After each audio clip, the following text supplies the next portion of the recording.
Then you need a resh, a big bubble resh here, and a yud, which is here. So do your resh.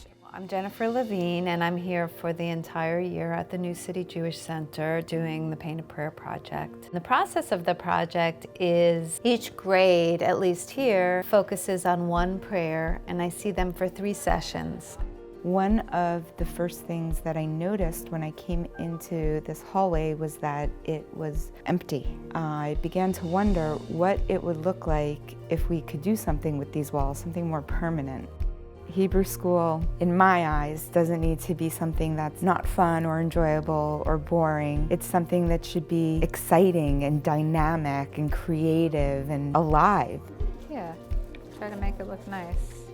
So because of COVID this year, we had to expand what Painted Prayer does. We were outside for half the year. I was thinking, what is something we can do that's a collaborative project that has a Jewish soul?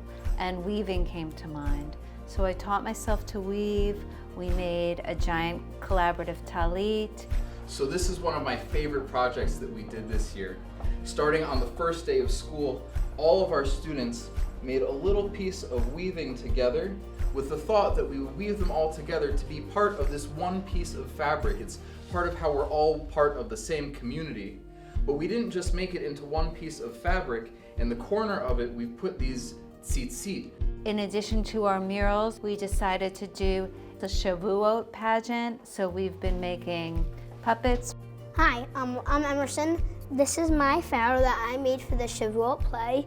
I had a lot of fun putting it together. I think it looks really cool when he walks back and forward. So we've sort of taken it off the walls and gone into a 3D experience, which is happening next week, and I'm really excited about. Once we were able to regroup and be back on site, the murals began to take off. This is the first one we did when we came back in person, and I felt that it was important symbolically for each child to put their hand almost like we're back, we're here in our physical space. And they also did a person in our scene of Jerusalem. One of the ideas we're working with is Hidor Mitzvah, right? To make the environment where we study Torah beautiful. What's been really nice is I've gotten to know the children being here for a whole year, and one of our 4th graders actually drew these figures, and then I had the Madrachim color them in. Mora Jen, she asked me if I like to draw people, and I said I did. So she asked me to draw one of them, so I did. She liked how I drew, so she asked me to do more of them just to make them seem like they escaped slavery. So I did. And it came out like this. It's really exciting to see your own work on the wall that everybody is going to walk by and look at. I've seen a bunch of kids just kind of looking at the artwork on this wall, and it makes me feel happy. Since the kids have been working on them, they're more engaged in learning and Hebrew and the stories that we depicted on the wall. You know, they're really excited to create something that everyone can see.